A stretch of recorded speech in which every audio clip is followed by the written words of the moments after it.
Welcome to the UnloQt podcast, where knowledge creates opportunity. I'm your host, Sindano Nekundi. Today we have a guest called Landuleni Amutenya. He's an architectural designer in the business of visualization of architecture, and basically bringing architectural designs to life so that you can see it in a way that you would like to see a building, in the most creative way that it could possibly be presented, and make your decisions easier for how you want to design your building. That's just in short. How are you doing today, Landuleni? I'm good, man. I'm good. Thank you for having me. Yeah, so thanks for coming to the UnloQt podcast. Maybe we can have a bit of background in terms of who Landuleni is, like where do you come from, and what do you do? Yeah. Well, generally, I hate that question. It's sort of like somebody asking you, so who are you? I don't like answering that question. But yeah, no, I'm Landuleni Amutenya, as you said. Windhoek born and raised. And man, my journey has been long. To be honest, I've only been in the architectural game for I started taking it serious 2 years ago. Mm-hmm. Yeah, within the last 2 years. Before that, because I'm a entrepreneur or solopreneur, if you want to put it that way, I've been dabbling in many things, but I always strayed away from what I was studying and tried many other things, always in the creative space. So I think I basically came back full circle to now do what I'm doing now, becoming an ArchViz specialist, that is. So ArchViz, architectural visualization. Yeah. What did you study to become a visual architect? Do you want to hear the whole history or just from where architecture came in?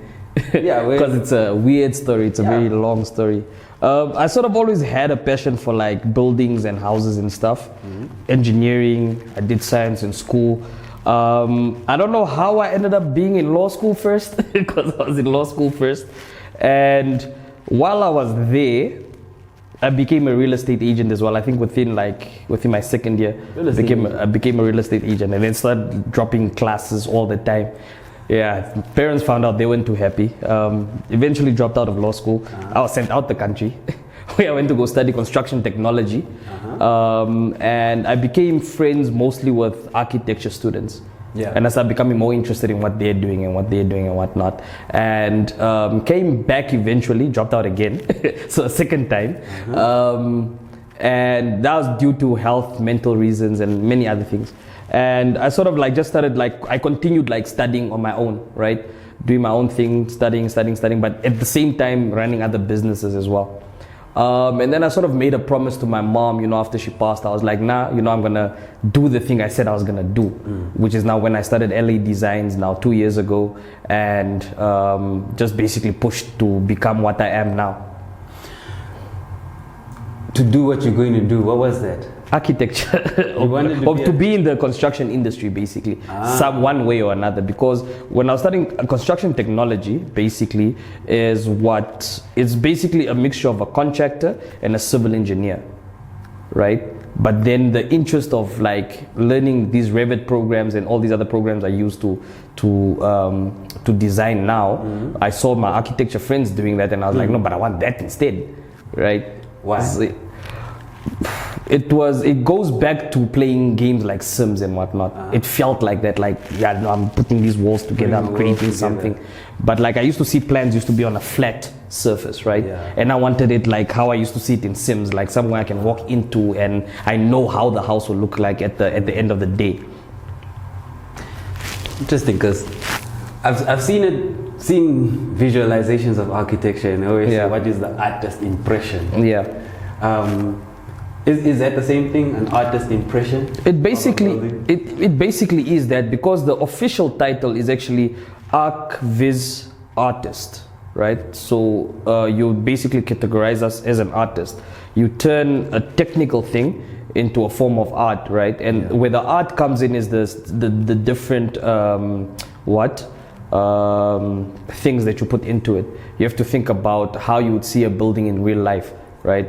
So a lot of ArchViz projects are never perfect. You should never make it perfect, in the sense that art in the real world, right, is not perfect. It's messy, right? So if you're looking at the room like this table wouldn't have sharp edges, you know, those small details and whatnot. That's where the art comes into it. Realizing that no, that corner of that wall there, as you can see, it's round, right? But like the program will make it straight edges put together, right? So you have to learn those small things, and that's where the art comes into it. You have to go out into the world and see how things actually look, right? And then sort of like translate them digitally into something that looks like it's real. So, being an artist, I suppose you also have to mimic the world and the environment. Basically, the architect comes up with the design, but perhaps let's start there. How do the architects, the engineers and the contractors, and then the visual architects come together to work on a brief or a project? Well, Ben, there's actually many stages. So the architect himself, or what people need to understand actually about architecture is there's many subcategories that are under an architect, right? An architect is a person who can do all these other categories that I'm going to mention, but if you're working on a full project, it's easier to divide the work up between different people. So the architect can do all of these jobs, which is from the concept design and all the way to project management when the thing is being built, right? But the architect is the one who comes up with the concept. He's the artist. Architects are also artists, right? He sees the thing from the get-go and is like, okay, cool. I hear what you're saying to me as your client. You want this and this and this. Let me sketch it up for you and put certain elements to it and whatnot. Because I mean, in architecture school, you're given a bottle like this and you're told like, turn this into a building, right? So you would know, okay, cool, it's going to be a skyscraper, door down here, and then it's going, sort of like, think of the Burj Khalifa in Dubai. It's the tallest building in the world, but it gets narrower, right? So like concepts like that, that's where your architect comes in, and then he'll draw it up. At that point, he can then give it to a draftsperson or architectural technologist who will then draw it on a CAD program on the computer or whatever, but he can also do that himself, right? Now where the contractor comes in, the contractor is usually either just a contractor alone, you will do a separate course for that, or you can be a civil engineer or a structural engineer. Those guys come in, do the calculations on materials and the strength of the materials, if you need to use metal, how deep the foundation should be and whatnot. That's where your contractors come into it now and whatnot. Contractors have also your civil engineers. Yeah, civil, structural, that's where your engineers come into the game, right? When you're done with the plan. It's a business that is hired to do the engineering? Or some have their own engineers within, some subcontract other engineers to come in on the project. It depends on the size of the project. Those would be for bigger projects though. You can be a contractor and not actually be an engineer. Basically, you can study construction. So that's just knowing how the materials work together and whatnot, and the strengths of the materials and whatnot, but you don't necessarily need to be a civil engineer or structural engineer to be a contractor at all. Then obviously you have the builders under them, so the bricklayers, you have your plumbers, your electricians. There's many different specialities that come into an architectural project. From the design is the architect, you have your technologists, your draftsperson, your engineers who take over from there. Then what they would need is, before like architectural visualization was there, right? Because with the viz work, you would see how like I could replicate this room in the digital world, right? All they would see is flat plans on a paper, right? So that in between there is now where the visualization comes in, right? I'll take the plans from an architect or a draftsperson and whatnot and basically build it up, model it. We call it 3D modeling. I'll be 3D modeling this plan to now make it realistic, basically. Like, okay, cool, and then send it back to the architect and be like, is this the idea you had for this window and whatnot and whatnot? You know, I can also follow technical guidelines that they put up on the plans and then make it into a 3D model.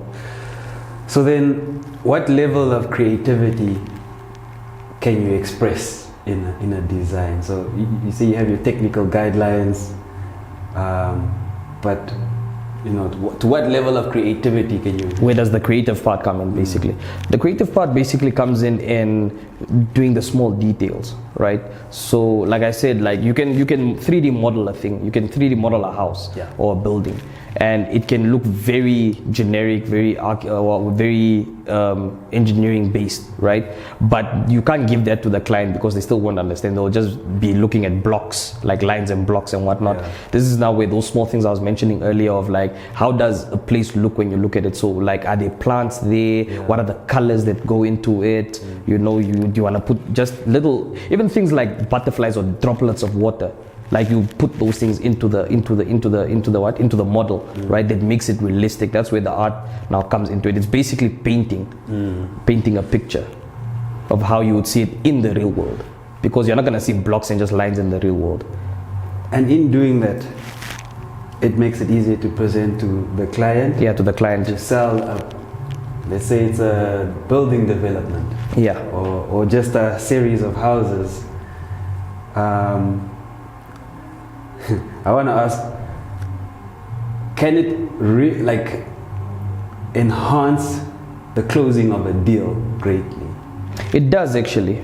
In my experience, because how I saw I would say the gap was I saw people were already doing it, but not really to that extent, mostly because of the kind of computing power you need to do these kinds of projects. So like all the programs we use, the BIM projects we use, the building information modeling projects, software that we use, right? They can all visualize, but they don't do it as good as rendering software. So we start with the modeling software, and then we take it over into the rendering software. What most guys have been doing, they've just been taking the visualization projects from the BIM software, and then advertising it like that straight. But that's not where you see your blocks and lines and whatnot. You can only do so much in those ones. Now in the rendering software is where I will add all this other model stuff and whatnot, making it look more realistic, right? So where it aids is your clients are human, just like we all are, but like the client is emotionally inclined because he's spending money, he or she is spending money, right? So they want to know that this thing I'm spending money on, at the end of the day, how is it going to look? And the more you can show them how it will look in reality, the more easier it is to close the deal, right? So I actually, how I started, or how I got one of my biggest clients, which is Chile Real Estate. I saw one of their models, but they happened to post it with the plan, like the floor plan. What I did is I just screenshotted the floor plan and then redrew it in Revit, right? I redrew it myself because I do have that skill. I can draw houses as well. So I redrew it myself, moved it over into my rendering software, rendered it for her, and I sent it back. I was like, hey, I saw this on Facebook. Not to insult whoever did your 3D renderings, but like you could sell it faster if you focus more on, you know, making it realistic and whatnot. And I sent her a folder and then like send her full HD pictures and whatnot. She didn't get back to me, or maybe she saw it, but she only got back to me like maybe 6 months later. Nice. At that point I had already forgotten about it. I was working on other concepts and whatnot. And she came in and she was like, hi, you emailed me before, what.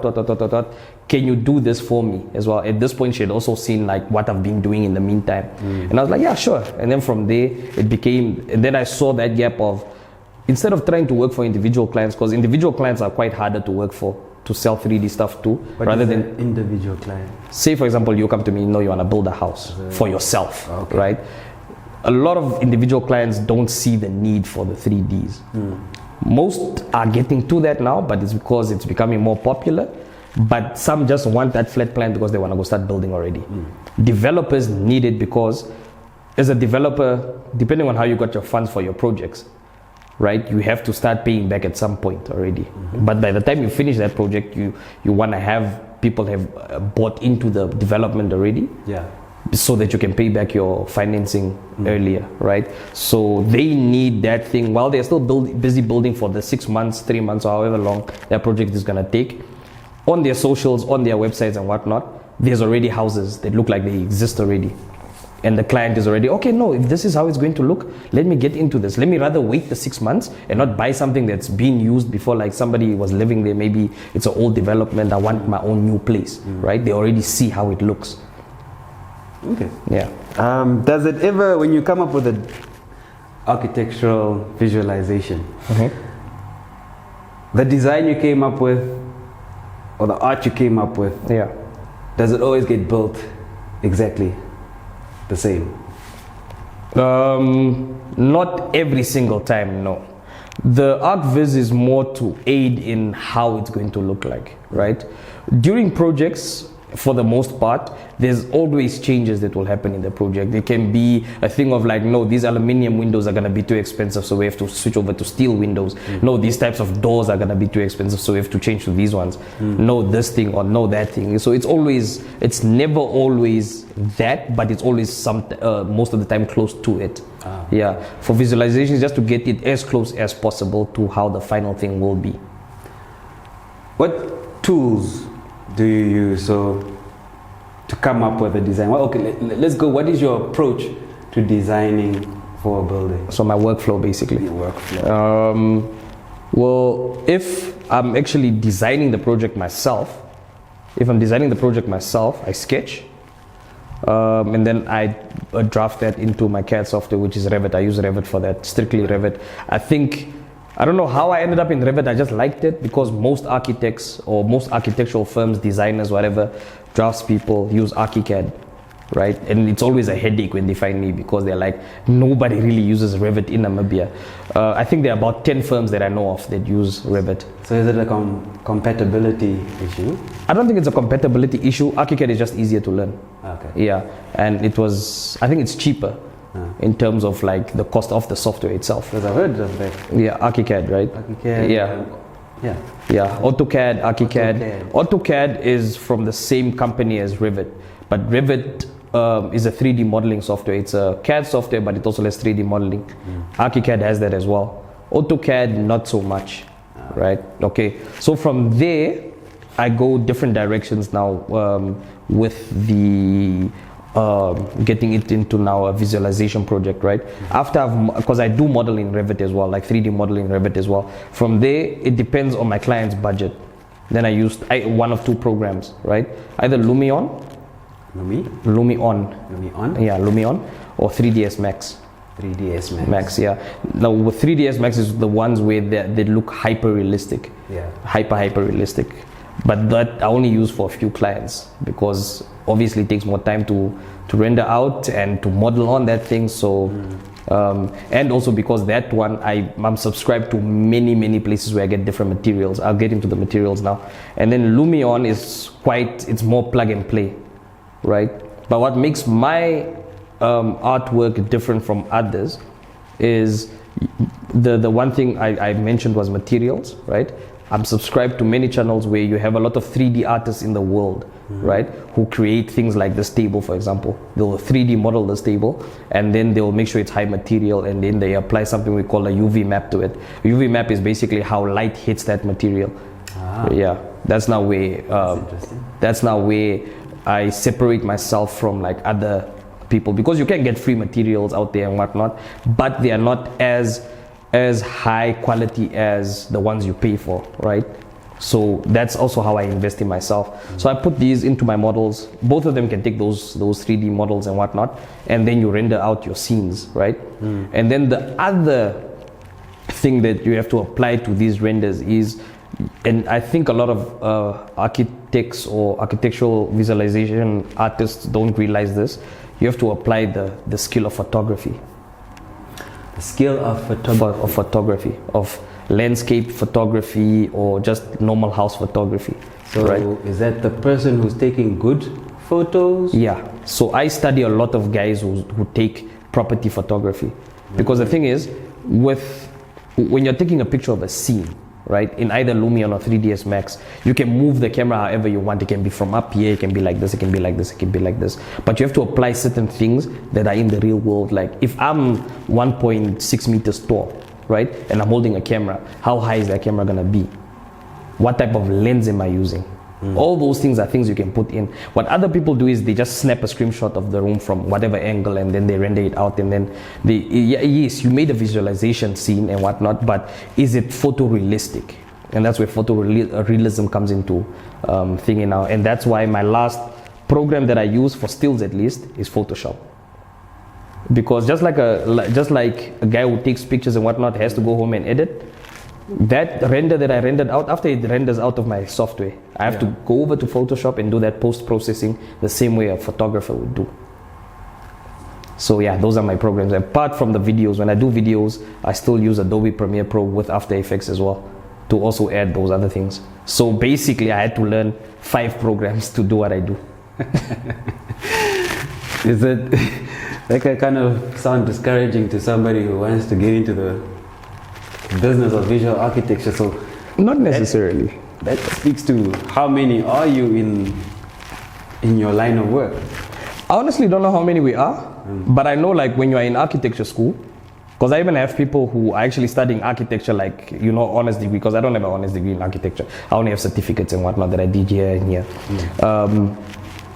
They talk to me about like, yo, your visualization is tough. You do this and this and this. How do you get there? I'm okay with sharing the information, because in school, you're only taught the basics. You're not taught all these things that I had to learn myself and whatnot, and learning the programs, because there's so many to choose from. Most schools right now, from what I'm seeing, they're using Twinmotion, which is a good software and whatnot. Twinmotion, yeah. It's software made by Epic Games. It's basically architecture visualization software put on top of a gaming engine. These guys will create like games and whatnot. Okay. Yeah, and I'm actually learning something, because I'm learning a new program called Unreal, the Unreal Engine. These guys have been creating games for so long now, but they finally added architecture into their thing as well, which makes it quite easier, because now you can move around rooms, around your models like you are in a game.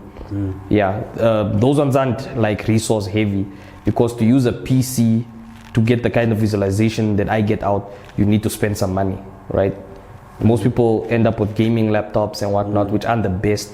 I mean, I sold my laptop and just built the whole gaming rig. I mean, my PC is as powerful or more powerful than a PS5 even. Like in terms of like how much FPS I get. So you quite the IT. You have to be. Quite an IT person. That's what I would think about people who are in design. It's just like a music producer as well. They're also very IT knowledgeable. You need to understand the technology you're using in order to get the best results. So like with other architects, what I've seen is most firms, if you're in a firm at least, you have your different disciplines. You have your architects, you have your technologists, they have draftspeople. Some firms have visualization specialists in their firms. But for the most part, most of them just have the architects do it anyways, because it's something they did learn in school, but it's not really something they concentrated on like specializing in, right? So any architect can do visualization, right? But it's basic. Yeah, they don't go that extra mile that I would go and whatnot. That's why you get some that outsource. There's even one that outsourced to, there was a project that was for a lodge that was outsourced to one of my dream companies from SA, Nico van der Meulen. And they came over to do the visualization here. So like a lot of projects actually still get sent out to South Africa, outsourcing. So like from what I've seen, a lot of companies that want the visualization, because with the bigger firms or like the bigger projects, these guys have investors involved and all these other different parties and whatnot.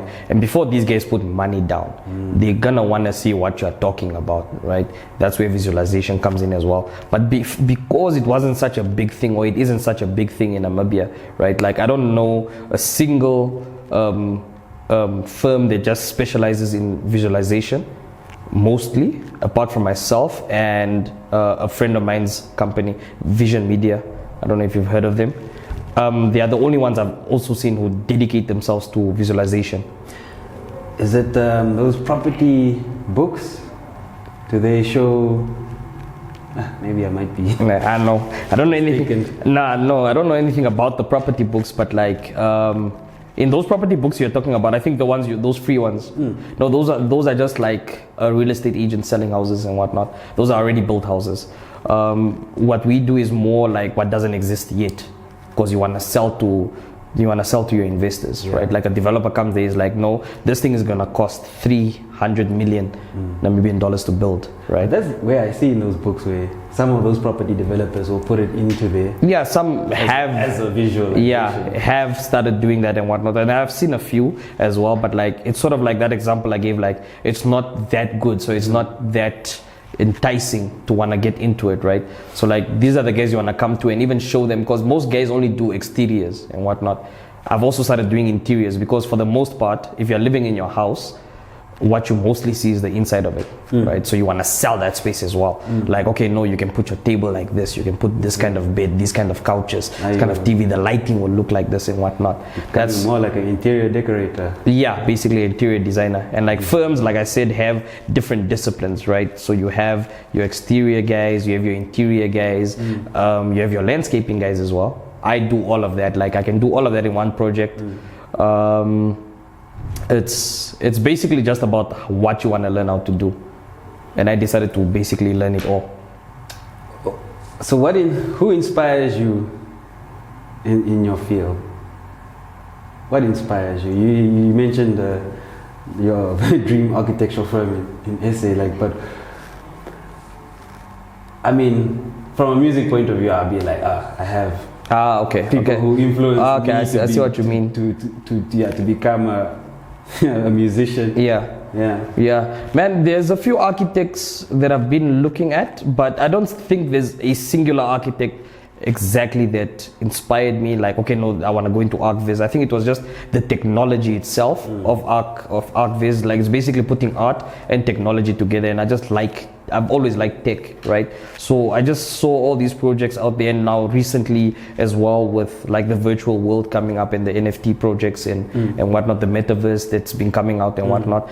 I want to be a part of that, right? Like it's amazing to see how you can translate art in a technological way. Before, art was just like, drawing and something you can do by hand. That visual architecture now coming into the metaverse, because there's people who are selling property on the metaverse and whatnot. Yeah, so I also want to get into that space. So it's a space I'm looking at. It's always been interesting to me, right? Like all these sci-fi movies and whatnot, I drew a lot of inspiration from there. And even like games, because I'm also a big gamer, right?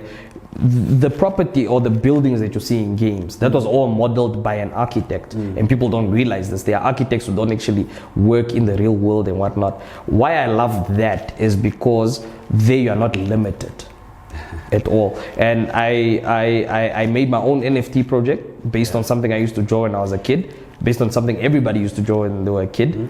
I took that drawing and turned it into a building, like a huge skyscraper, placed it in the desert, and I just called it my NFT project. Yeah. It's on my socials. I'll talk about that later as well. But like, that's mostly where I draw my inspiration from. What I can do with architecture, not really what people have already done with architecture, but where you can go if you incorporate technology into it. So that's the value that you provide to your clients. Basically. How important is customer service and being on time and being deadline friendly, providing excellent service?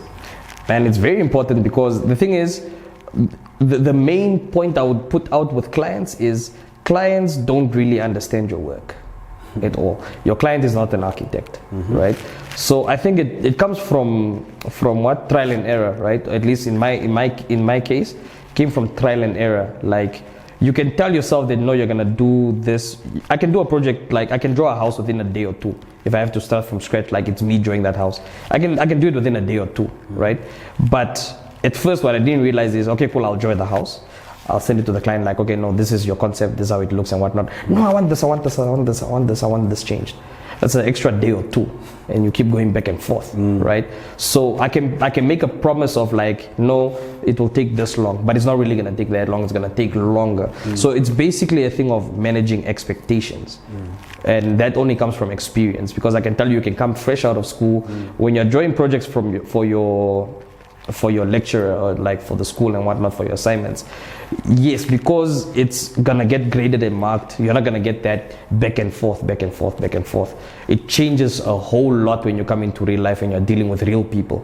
Real people who have emotions, real people who are spending their money to get you to do this thing and whatnot, are not going to understand a lot of the things you're gonna tell them. So time management and managing expectations, is one of the main things out there, and that's now where your timelines come into it. You have to tell people like, okay, no, the concept phase will last this long, and then we'll go over into the documentation phase and whatnot, and then from there you can take it over to your contractor, and that's gonna take this long as well. Because right now I have a client who I designed a farmhouse for.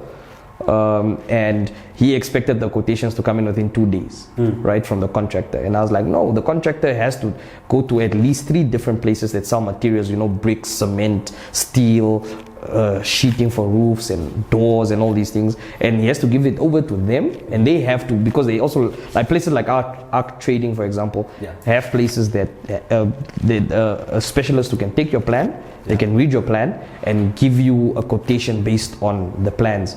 Like, no, for this building, if it's 200 square meters, for example, and all the walls are about 2.7 meters high, 3 meters high, 5 meters high, you'll need this amount of bricks. So that person will sit with your stuff for like a certain while. So my reality is telling a client that your project will be done within a month at least. At least. We can do it faster, but it will be rushed work. Realistically. Yeah, realistically, wait a month. I can do it within a week or 2, it's possible, but it's going to be rushed. Tell us about those bad situations with clients, examples. I think in my cases, the worst things are clients coming with the biggest dreams, because everybody has access to the internet now, right? So I always encourage my clients to go onto Pinterest. Pinterest, okay. Yeah, and look up whatever ideas they like. And send me, you can even send me 50 pictures if you want to. Send me all those pictures and tell me how big you want your house to be, first of all.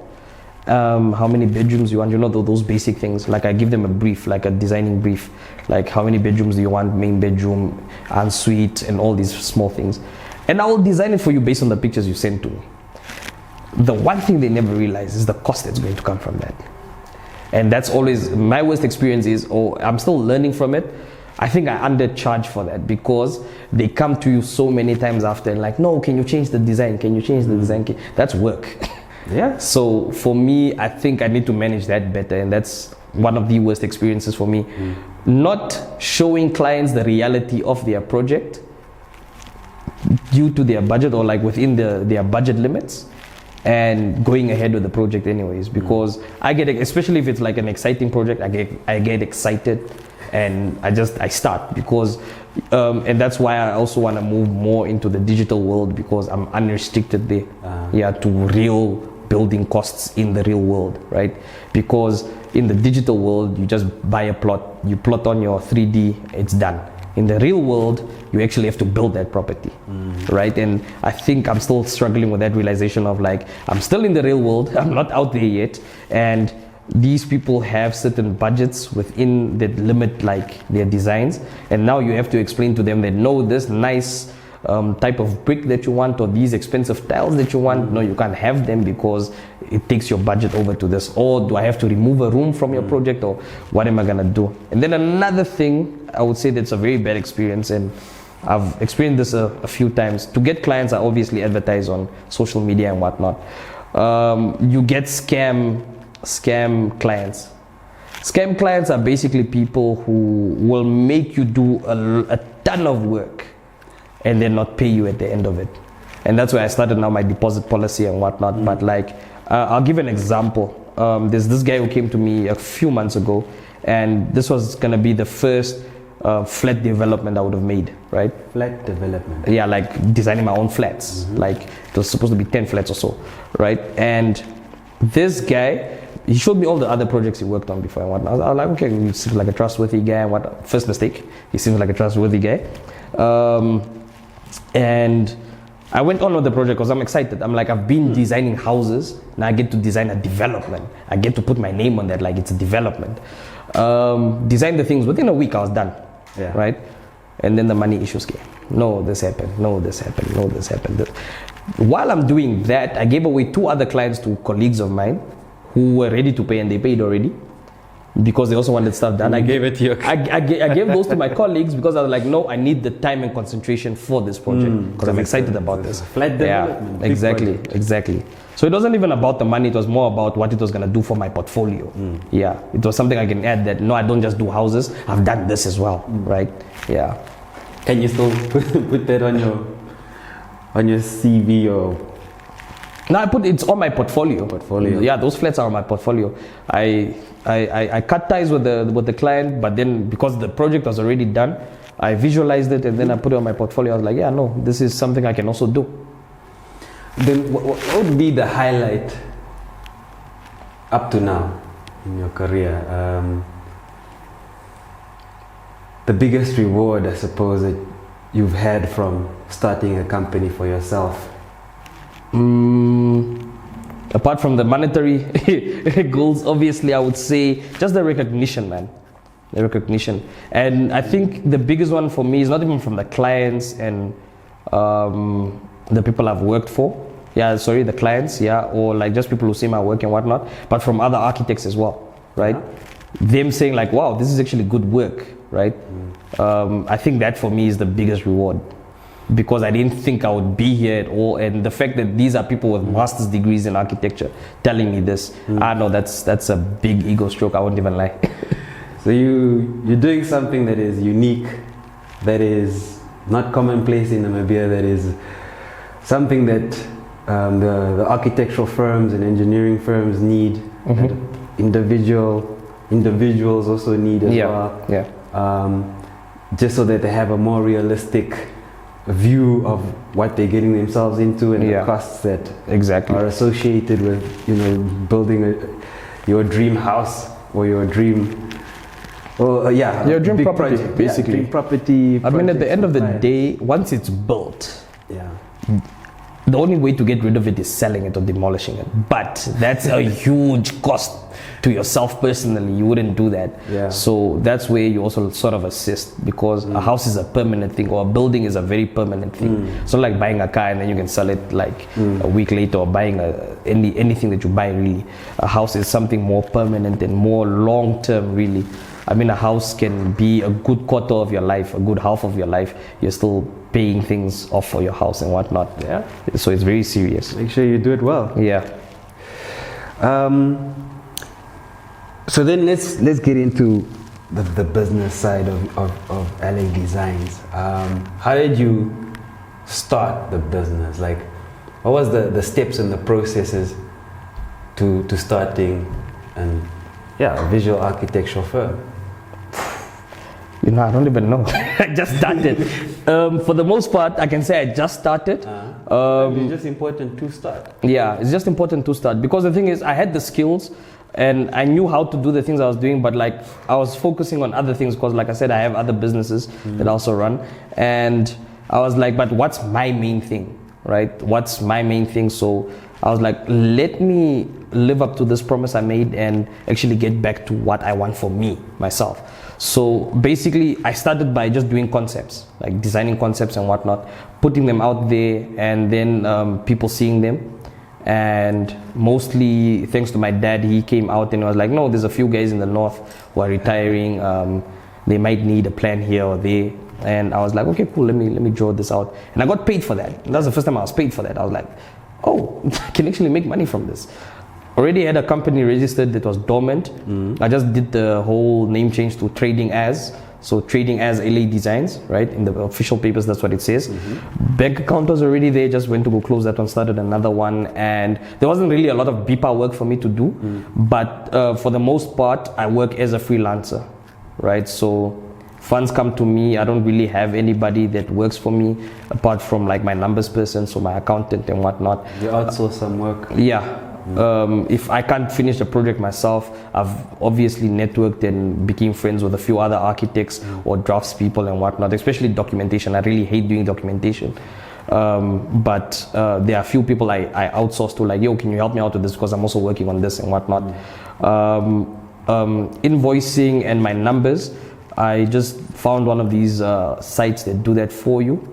I use Invoice Home, right? So you sign up for an account. If you make a certain amount per month or more than a certain amount per month, you have to pay them $5 and whatnot. So you invoice there, you quote there and whatnot, and it keeps track of your numbers.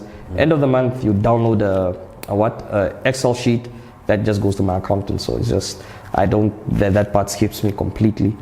I think that's it. It's important to have an accountant. Financial statements. I'm bad with numbers like that. Like, it's not for me. So that's why I have Invoice Home. It does that. It does its thing. Take the paper, give it over to the other person. Like, that's skip me. Skip me, please. You found a way to monetize your skills, and I'm sure a lot of other people also have a set of skills that sometimes they just don't try it out. Yeah. Like how you did you just went in the direction. Basically, because my biggest thing was, or I heard something or read something, and I've been seeing it more and more again. I think I saw it on one of my history posts, the archives that come up on Instagram. And that post had said, and I posted that 2-3 years ago, and it said, there are people out there who have half the skills you have that are living your dreams. Exactly. And I was like, wow, man. And that's where I came out and started doing now what I do and whatnot, and then saw that I actually surpass a lot of people with what I do. And the work speaks for itself, basically. You just have to stay consistent. The work will speak for itself. It was very slow at the beginning, very, very slow. And I mean, sticking to it. Yeah. You have to stick to it. You have to stick to it, yeah, because there are 0 months, what I call 0 months, where you will have made zero money at all. Because at the end of the day, there's a lot of other people competing, and I have to balance my work between ArtViz and actually designing, right? Like designing from the ground up, because more people just want their houses designed. The ArtViz thing is still like growing and whatnot. I'm helping out in making it grow. More people are seeing it, and they are also doing their own ArtViz work. And I've been seeing more and more well done ArtViz work lately from other people. Like I said earlier, or like I mentioned earlier, most people are just doing it with their normal architecture software, not rendering properly in proper render engines. And that was all you would see. More and more people are jumping to render engines, and more people are actually investing in the equipment, right? Because that's a big part of the business. I think I was broke for a good 2 months because I spent about 30 to 40K for my PC. Did you know? Did I know that would have to take place? Yeah, I definitely knew. I already had a gaming laptop, but it was already tired. Like, it was getting tired, and it couldn't handle a lot of the stuff I was getting into, because I started off with Twinmotion and then Lumion. Lumion was okay, but Lumion needs a very strong graphics card to process the images. And then I got into 3ds Max as well. That needs a very strong processor and graphics card and whatnot. And now me getting into Unreal Engine, I need to upgrade again. So it's the better you get, the more you realize how other people are better than you, and then you want to get to that level. So like now with people catching me up to my Lumion skills and whatnot, they sort of are, but like what they don't understand is the business development side of things. You don't just render with what you found in the render engine. You have to spend more money to do those subscriptions that I talked about, because there's something called materials, right? Buying samples. Yeah, and these materials is, I can even make my own. I can take a picture of this table, right? Just because I want this material, right? And turn it into a material for the program. But there's something we call PBR materials, which are basically high quality materials, right? That you use, but most of that stuff is not free. You have to pay for that. So business development is a big part of the game as well. Business development. Yeah. I mean, you gotta eat. You gotta eat. And people catch up. And they can catch up very easily. If they follow you, they can catch up very easily. And if you don't upgrade yourself, if you let other people pass you, and then they'll be doing, again, it'll go back to that thing of people with half the skills you have are living your dreams, basically. So you keep upskilling, innovating. Yeah, 100%. I haven't for the last, if I'm gonna be honest, for the last 4 months. But that's because mostly I was working on more projects, because people saw the visualizations, but these are people coming to me with full projects. Like, no, I need a house built from the ground up. Most are farmhouses, most are in the north. I've done a few Windhoek houses as well, but that now cuts me away from developing my skill. That's why I've put off Unreal Engine for the last 2 months or so, because there's just no time, right? I've had like the last 2 months I've been completely full. Like, I had a meeting yesterday with a client, and I told them the only slot I have for them is like the second week of September, because like in that time it's just full, it's fully booked. But I'm working to a point where I can take off 2 months and develop again, because you have to survive at the end of the day. You have to live. I mean, you need money to live. Tell us about that emotional aspects of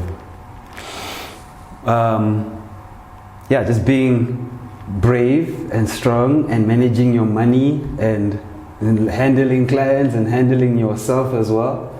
Oh, it takes a toll. Hey, I won't even lie to you. There's burnouts every other week where I just shut down for a full day.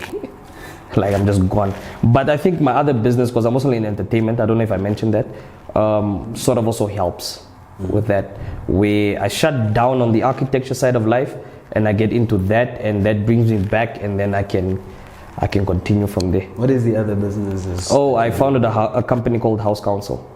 Yeah, so that's basically it's a DJ group. Basically, we did live shows. We've been running since 2017. Do live shows, mostly just DJs, strictly only house music. Yeah, and then we created our own pocket for ourselves, our own niche for ourselves. So like I still run those events and whatnot. We actually have one today. Later on, we're collaborating with another friend of ours.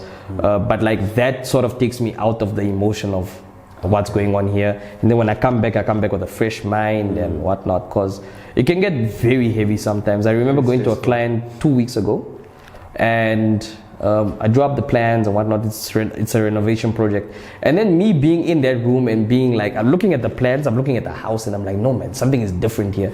Only for me to go home and realize that everything I drew, everything that was in there was correct. It was just me who was confused because I was just burnt out. Yeah, so like it can get heavy, it can get really heavy. So in terms of development and where I'm going from here, right? I think in the architecture, like you said, in the niche, right? I like niches because a niche is only a niche in certain markets, right? In Namibia, it's very small. South Africa, it gets even bigger, right?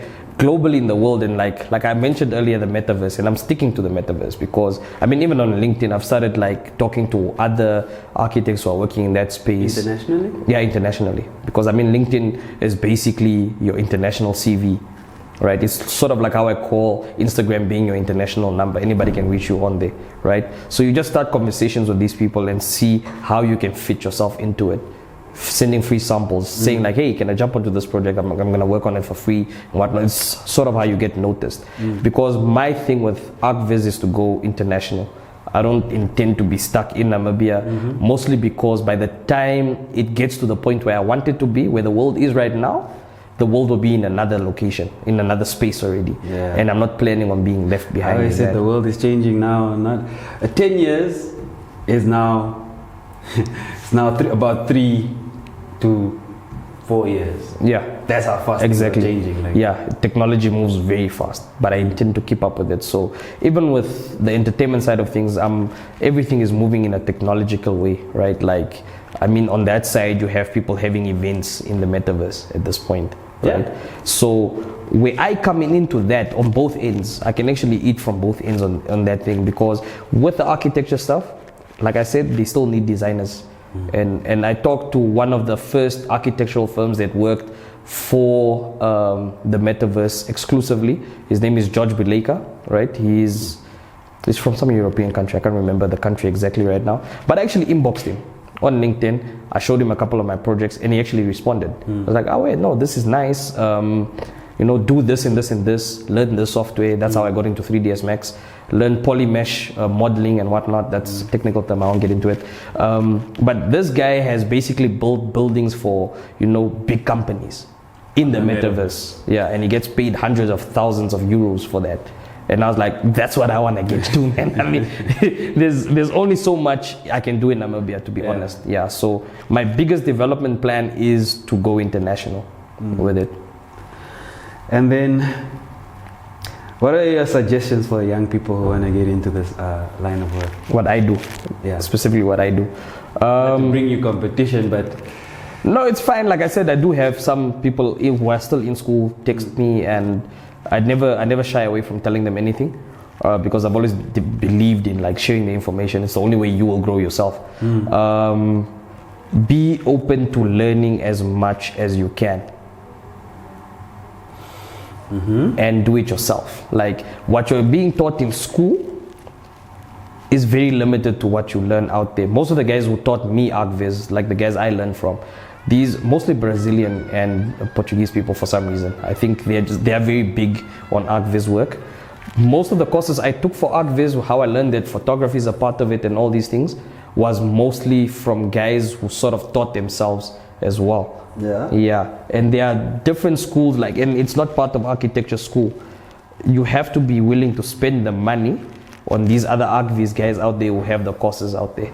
So, like, my advice to the young people is something I wish I knew back then, which was a lot of the information that you're given in school is limited to a certain degree, right? Like you're studying how to be an architect. They only focus so much on visualization and whatnot, especially on the technology used in it. So be willing to learn. Watch hours of YouTube videos. Don't be afraid to actually approach people who are doing what you want to do. Like if you see yourself as an architect and willing to work in the ArchViz world, approach other ArchViz artists. From my experience, from my own personal experience, most of these people are genuine people who do not mind sharing the information. Because at the end of the day, yeah, you can say competition and whatnot, but honestly, there's enough for everybody. There's honestly enough for everybody, and you can go international. I mean, I'm helping somebody learn 3ds Max now, and she's from Tunisia, right? She's studying architecture, but only as a draftsperson and whatnot. And I was like, no, I taught her how to download the program, install the program. I told her about all these extra materials and whatnot. There's small things that you will not learn in school, that you'll learn from other ArchViz artists, that's just really not out there. You would really need to do hours and hours of video watching and find these courses online, and they're quite cheap. I mean, you're gonna find courses for the most expensive ones. You're gonna look at 300 to 400 US, but it's once off, and then you have access to this person, and they also give you access to networks of people around the world. Now that I think about it, I wanted to be an architect when I was young. Yeah. So I was great at designing and drawing and stuff like that, but I'm not so good at maths and science. I even don't need maths. This is what my thinking when I was young. Yeah. I work shadowed an architect, even went to an architectural firm and so forth. And I pulled out because, first of all, you need maths and science. Well, from an engineering perspective, the first year is pretty much what engineering first year goes through. And now that I'm thinking about it, I possibly could have just went into ArchViz. Yeah. Or even architecture, you could have as well. Because a lot of people only see the one way is get high grades in school, go straight to architecture school, which is 4 or 5 years, depending on where you do it. Yeah. But, I mean, how I became a draftsperson was a 6-month course in essay, right? And I did it by distance and whatnot. That's just to learn the basics, and that's why I can actually draw houses and whatnot. But that was 6 months. If I continue with that school, there's a year course after that, and then after that I could continue and only do 3 years of architecture school, and I'll have my honors if I choose to go that route. But like, it's not as hard as it used to be. School used to be a very big thing back then, but I mean, now you just need skills. If I have to be honest, there is no real ArchViz course in a university. It doesn't exist. There's mini courses, there's certificate courses and whatnot, but what you mostly learn is how to use the software. But that's only one part of it, because you have to learn how to do photography, then you have to learn how to do interior design, then you have to learn landscaping. It's many different things, so there's no one fits all type of situation with ArchViz. There's many different things you have to learn. Now that I think about that, you could almost create another type of business just by learning 5 different skill sets. Yeah, basically. Whatever industry that would be. You could. I mean, the thing is, like, as an example, if I want to do something smaller, I could, because I can't do kitchens, I do interiors as well, right? A lot of people always redo their kitchens. I can redraw a whole kitchen. Like, I'll take the measurements and like do new cupboards for you and whatnot. Go get a guy who does carpentry or like joinery, and then show him my designs with my measurements, and the client already saw the ArchViz side of it, so they're happy. And then this guy can take my CAD measurements, which are now the designing aspect of the project, and actually go create the cupboard. So that's a whole other business in itself. So when you learn those small skills, you can actually branch out on your own and go do your own small things. Niches within niches. Exactly. Any last parting words that you want to leave for the audience? Some people are hearing this for the first time. Some people have seen it but don't understand. Don't know what it is. Yeah. No, I get that, because I mean, the other day I asked my client, do you also want the 3D work done or just the plans? And she was like, what's 3D? And I was like, okay, wait, let me send you my portfolio. And then she was like, yes, I want that, exactly that. I think my parting words is to always believe in yourself. For the most part of of your life in entrepreneurship and whatnot, everything is going to test you, even the people around you. Because nobody's going to believe, especially if it's something new and innovative, nobody's going to believe that this thing exists. They're going to be like, no, that thing doesn't exist. You're not going to make any money. I mean, even when I got into it, like I said, I didn't see it around on social media and whatnot, in Namibia at least. But I believed in myself and my skill set, and I was like, you know what, I'll make it a thing. Yeah, right? Who else is going to believe in you? Exactly. The only person who's going to believe in you is yourself. Only when you make it or when you're making strides, then people start believing. So never give up on what you're trying to push. You're pushing it for a reason. If you feel very emotionally inclined to do it, it's because you believe in it heavily. Yeah. Last words. How can people find you, especially now if they see this interview and they're like, they're obviously going to see the visuals that we'll be showing on the podcast of your work that you do. How can they get in touch with you? Well, my main two channels are Instagram and Facebook, where you can find me at LA Designs Nam. Yeah, LA Designs Nam on all my social platforms. I'm on Twitter as well and TikTok, but I don't concentrate on those two because that's not where my clientele is. It's mostly Facebook. I'm on LinkedIn as well as Landuleni Amutenya. You can find me there as well. But there I'm mostly just having conversations and networking with other people. But if you want to see my work, definitely Instagram and Facebook, LA Designs Nam. LA Designs? Yeah, LA Designs. So it's basically Landuleni Amutenya Designs name. Yeah, it's my name. This has been a very interesting conversation. Just some final words for myself is I think you're doing great work. I think you're changing the game of architecture. I think you found, a gap that, few people could, and if somebody could just open their eyes and see what opportunities that are out there, in your industry. You used your own skills, basically, to find a business for yourself. We are being told now we must create businesses for ourselves. Exactly. So here I am also doing the UnloQt podcast. I mean, it's something that is new, something that I feel that where we share knowledge and information and insights that could help another person that they would otherwise have not known. So thanks for coming through. No, thanks for having me, man. Appreciate it. Really, thanks for having me. I love platforms like this. They aren't enough in Namibia, I always say. They're very few. That's the gap I spotted. It's the information gap. You see? No, that's great, man. And I think it's a great way to educate the people out there. There might be people who want to do certain businesses, but they have absolutely no idea how to do them. So I really love the platform. And thanks for having me. It's been another UnloQt episode where knowledge creates opportunity. My name is Ndanone Kundi. We'll see you next time. Landuleni Amutenya from LA Designs came through and gave us the 4-on-1 on architectural visualization, and we definitely hope that he will grow and expand internationally, and in the future we'll be interviewing him once again and see how he's progressed. So see you next time.